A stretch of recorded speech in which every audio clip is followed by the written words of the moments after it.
There we go.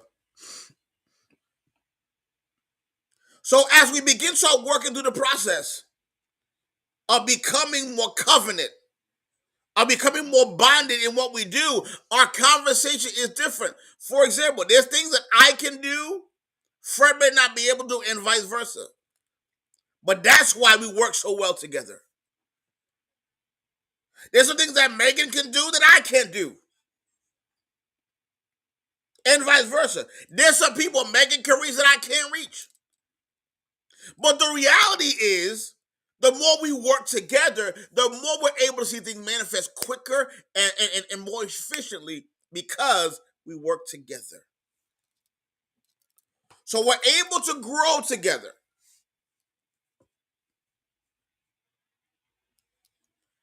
Part two, we're able to encourage each other. When you get to your low point, when you get to your I quit level, Dave, I can be like, nah, Dave, that's not how we do it. We can't quit here. We got to end that. We got to end goal. Now watch on this broadcast. My brother, Fred said, "We can't hear you." If Fred wasn't on that platform, I couldn't have changed it.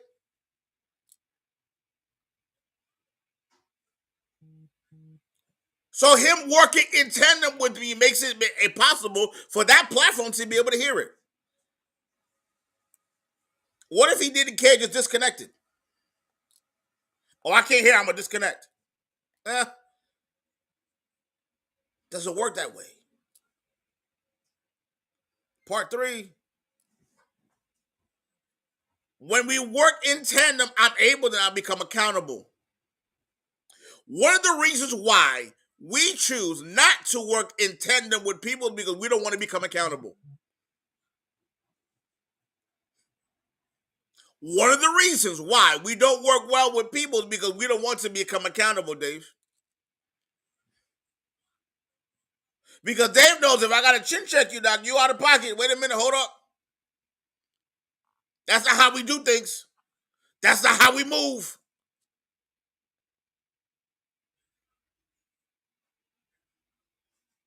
Accountability is one that we don't want to have to worry about or deal with. Sade, here's the crazy part. But it's that accountability that keeps us better, that keeps us built, that keeps us in a place where we're able to grow even more. I remember playing football, and you can't leave the locker room till you did your set. I don't care if your mama waiting. I don't care if your grandmother waiting. I don't care if your daddy waiting. You ain't leaving the locker room till you do your set.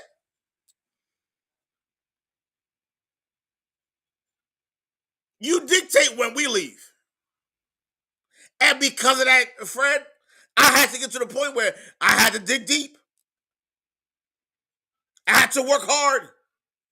I had to pull from a different reservoir because my team was counting on me.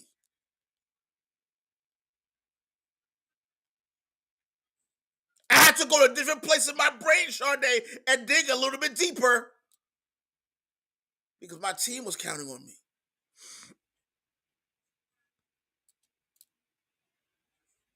What we tend to realize is in the midst of what we're dealing with, isolation seems like the easiest answer. Isolation seems like the easiest answer. The enemy knows if I can isolate you,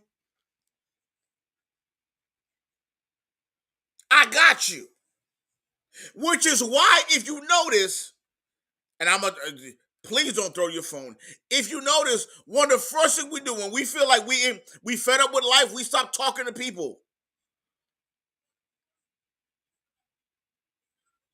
If you know war tactics, oh God, if you know war tactics, the first thing they try to do is to do what? Cut communication. Because once I have you isolated, I can destroy you isolated.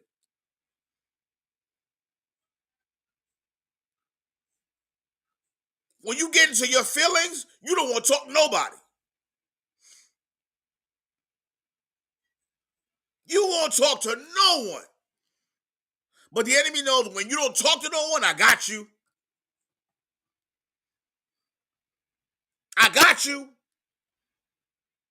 I'm coming for that one because they're by themselves. Think about it. It's foolish for someone to attack a crowd. Which is why most animals travel. Watch this. I don't want you guys to get it. Most animals travel in packs.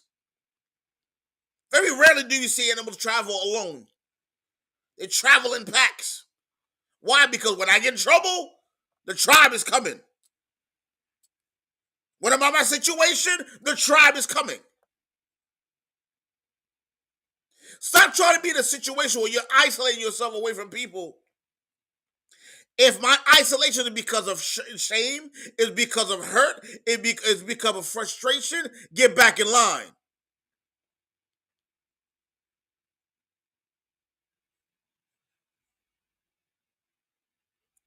Stop taking yourself away from people, away from your family. Most abusers will take you away from your family. So you don't have a contact outside your family to give you a common sense reality check. They'll separate you away from your bloodline, your power source.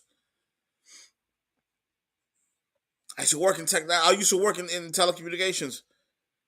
The longer you spend away from the phone spends away from its power source, the more it becomes depleted. The longer you spend disconnected from the power source, from your unit, from your covenant brothers, your covenant family, you become more and more depleted.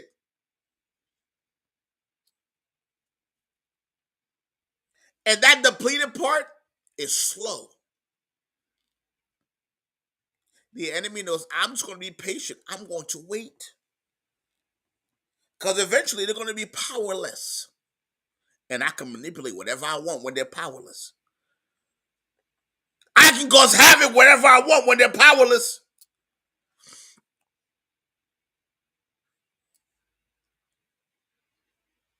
When you're in isolation, you're left to your own devices.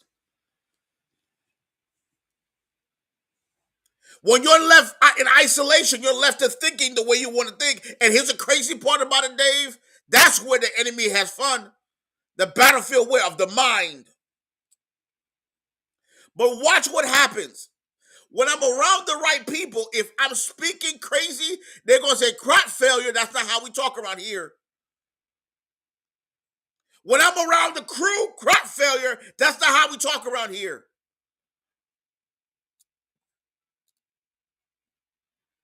You're not allowed to talk like that around these parts. What would happen if we start talking like, listen, wait a minute, we don't do that around here? So I got two choices. I got to either walk away or I have to line my attitude and my life up to what this group is talking about. Are you willing to be that brother? Are you willing to be that sister in the group? We don't talk like that around here. How about this? And I want you guys to write it down. I want you to write it down in capital letters. Not on my watch.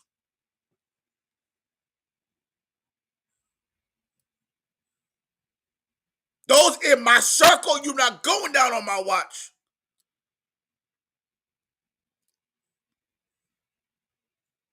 I will disrupt the bro code if I got to. You're not going down on my watch.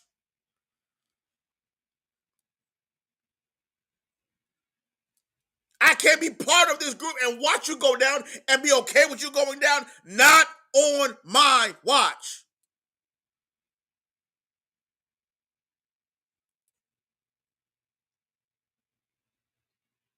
Relationships are the fundamentals, or is the fundamental rubric or cornerstone to human development. The more I'm in relationship and interaction with people, I develop more. The less I'm interacting with people, the less I develop. The less I understand concepts and ideas and situations. God said it's not good for man to be alone because there had to be interaction to develop.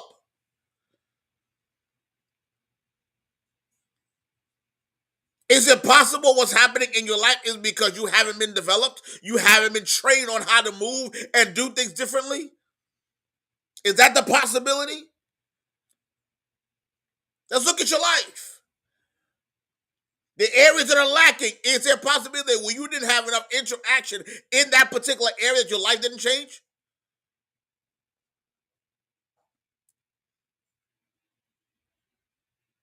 You were not meant to live this life alone. You were meant to do life the way God had designed for it to be. You were meant for transformation to happen, just like because again we're working in tandem and we're working in unison. Some of you, again, I'm gonna tell my age. Some of you remember Voltron. For some of you, it was Power Rangers. Voltron and Power Rangers, same concept. By themselves, they're great. They're invincible together. By themselves, they're great. But they become invincible when they're together.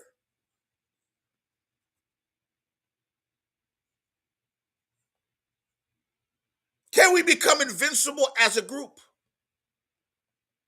Xavier said, "Oh my God, throw it back to my childhood." You know what I'm talking about, Voltron. Can we become invincible as a unit?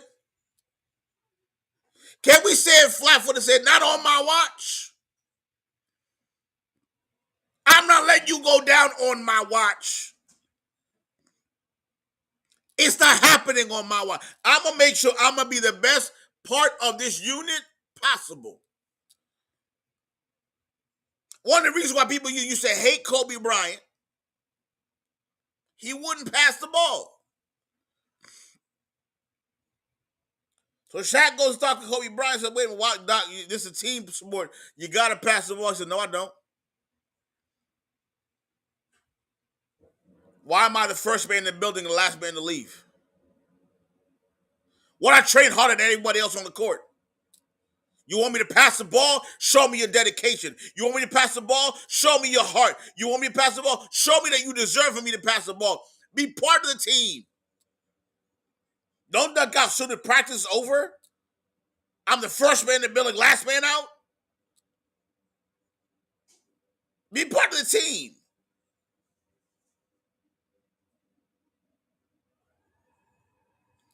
I'm going to close it with this. In the movie Bad Boys 2, Marcus's sisters apprehended.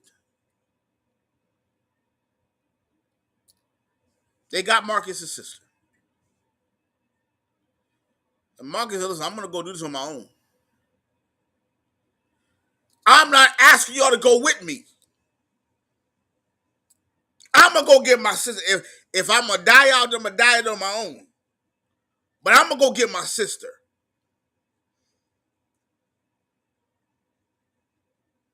Mike stepped up and said, "Dad, we're going to do this together. It's my brother. We're going to do this together. I'm going to roll up my sleeves. I'm going to go over there with you." As Mike and Marcus are walking out, Dave, the unit says, "Listen, you about to do something crazy. We're going to go with you." The unit said, "You about to do something crazy. We're going with you. You about to walk, God. You about to walk in the lion's den. We're going with you. You about to walk in the fiery furnace. We're going with you. Are you willing to go with your brother in this process? Are you willing to really be consistent with your brother in this process? Listen, you're not going in by yourself.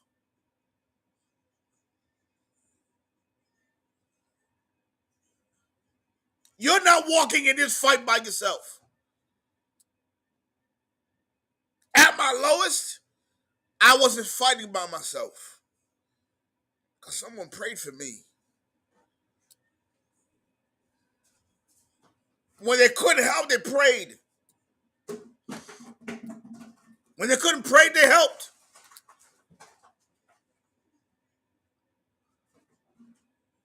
Can the world see your heart for your brother? Can the world see you wear your heart on your sleeve for you? That's my brother right there. Watch this. And remember the Titans. Gary Bertier gets into an accident. He's in the hospital on the bed. Julius Campbell comes running in and his mom says he wants to see you.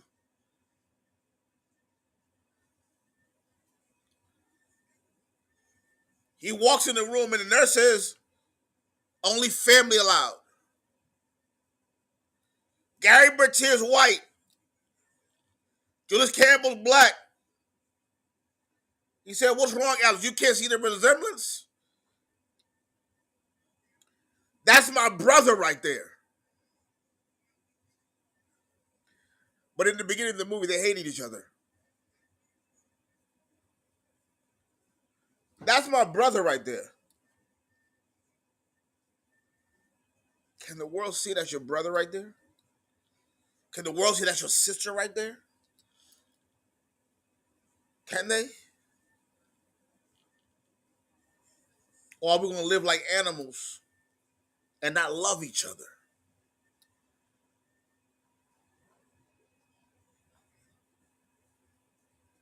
This is where they make the difference. The first part of this movement, the mark of a disciple, is his ability to love at all costs.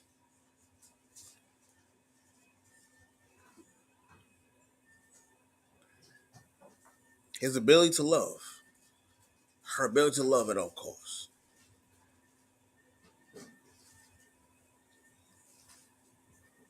Let's change the situation.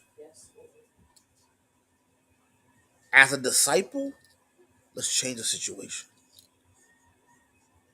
We dictate the outcome. As my brother, you're not going down on my watch. As my sister, I'm not allowing you to go down on my watch.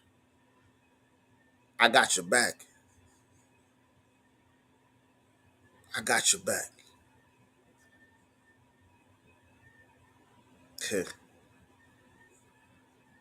If anyone knows me, I live and breathe for bro. I got your back. Because those brothers who got my back, that put me where I am today.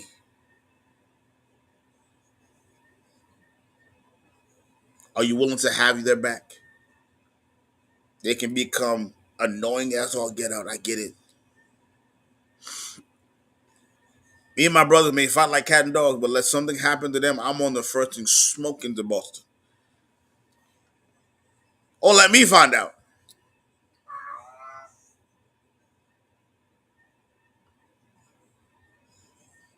Don't let me find out. Rodney coming guns a blazing. Something happened to my brothers in Boston? Oh, you done lost your mind. Oh, well, we'll return. There's a request for bro, I got your back to return. They will return.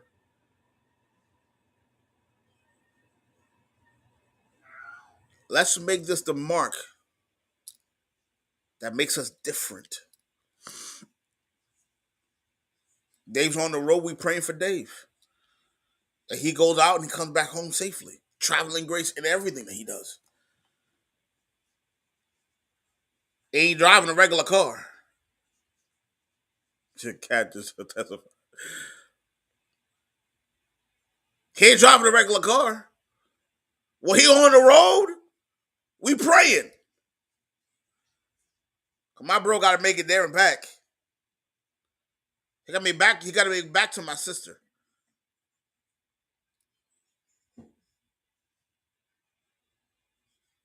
Period. Our love is not conditional. It's not contractual. The love of a disciple is covenant. I'm gonna take y'all way back. If y'all remember, there were some movies where you had that's my blood brother. They made a good blood covenant. They would cut their wrist and cut the other one. They would join. That's a blood covenant.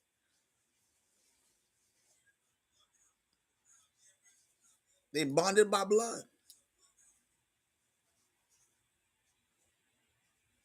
Let's make this different. Let's do this thing called life differently and watch God work. As we come to the end of the broadcast, I hear God saying, this is the year of the disciple. They will know you by the love you share. I heard God say they will know you by the love you share. Stop being stingy with your love. They will know you by the love you share. They will know you by the love you share, not only for yourself, but for your brother and your sister. Oh, wait a minute, that's Fred Fitzgerald. He a different kind of brother. That David Lawrence, he a different kind of brother. That Minister Amber, she a different kind of sister over there. Sade, she a different kind of sister over there. That group rock bottom no more. They're a little kind of different over there. Why? Because we have covenant, not contract.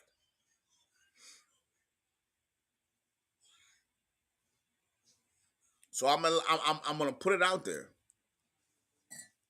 for those of us who are looking to make a new beginning. You didn't start off this way today. Today's different. New beginnings. So an $8.88 seed. New beginnings. I'm going to go into the rest of this year different. I'm gonna put a new beginning on how I do everything. For those of you who know the ways to give, by all means, we have Cashapp, PayPal, Venmo, Zelle, and Chime. They're putting the ways to give in the comment section. But again, for you, if you know, you need a new beginning in this mindset of not on my watch. So an $8.88 seed. So an $8.88 seed.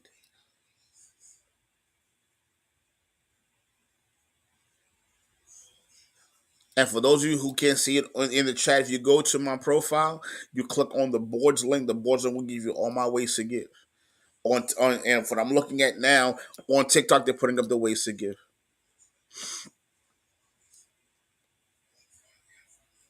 Don't leave this broadcast without sowing a seed. We need to revamp the way we look at situations.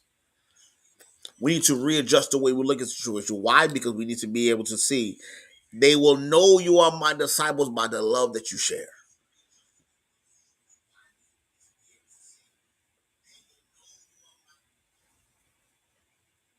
They will know you're my disciples by the love that you share. Let's share the love. And watch God work. Now, mind you, I also say this. If God asks you to put a zero on the back of it, end of it, put that zero.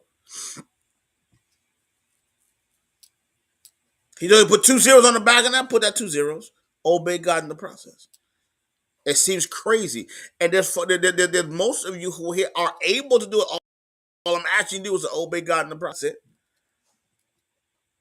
Whatever God told you, obey God in the process.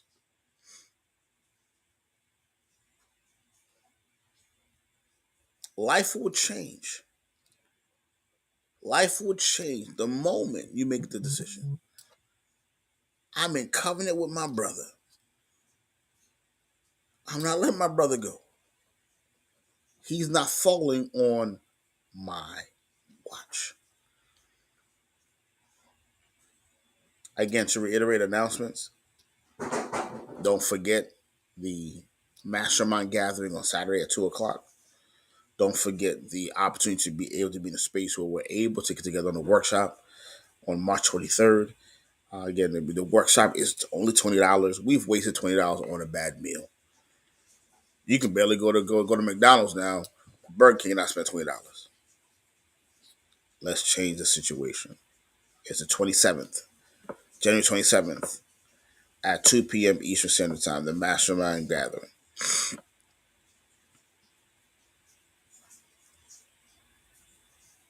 If you're in this room, and I've talked for about 52 minutes, if you're in this room and you don't know God as your personal Lord and Savior, you don't have no idea what we're talking about in regards to relationships,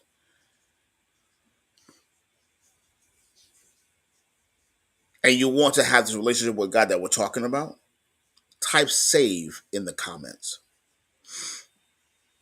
Type save in the comments. If you took a detour, you know who God is, but you took a detour and you're trying to come back like the prodigal son wanted to come back, put rededicate in the comments.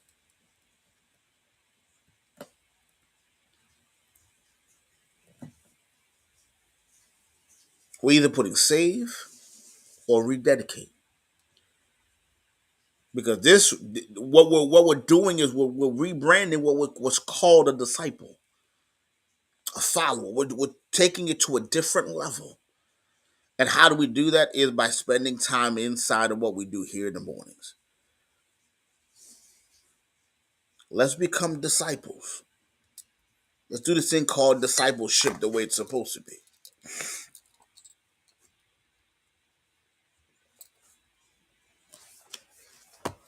Your communication with the Father this week.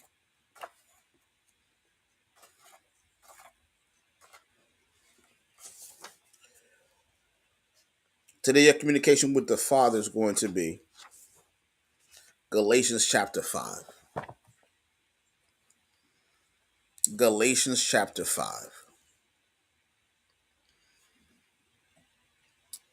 What is God saying to you in reading Galatians chapter 5? And what are you saying back to God? Can you all read it in one setting? By all means, sure. You have to break it up a little bit, sure. What is God saying to you? And what are you saying back to God? Galatians chapter 5. I pray you are blessed today. I pray God met you where you needed. I pray He transformed situations for you. I pray it makes sense and your life begins to start changing. Have an amazing day in and on purpose, and I can't wait to share with you again tomorrow. God is doing something unique in this group of people who are here, who will take the time apart to make it happen. I know God's doing something different. And again, as disciples, we will look back December 31st. We'll look back and say, you know what? God has been faithful in His word. Our year will be different because of us being different. I thank you for what you do. I thank you for the time you spend. Have an amazing day in and on purpose. God bless. And I will see you tomorrow. Love you guys.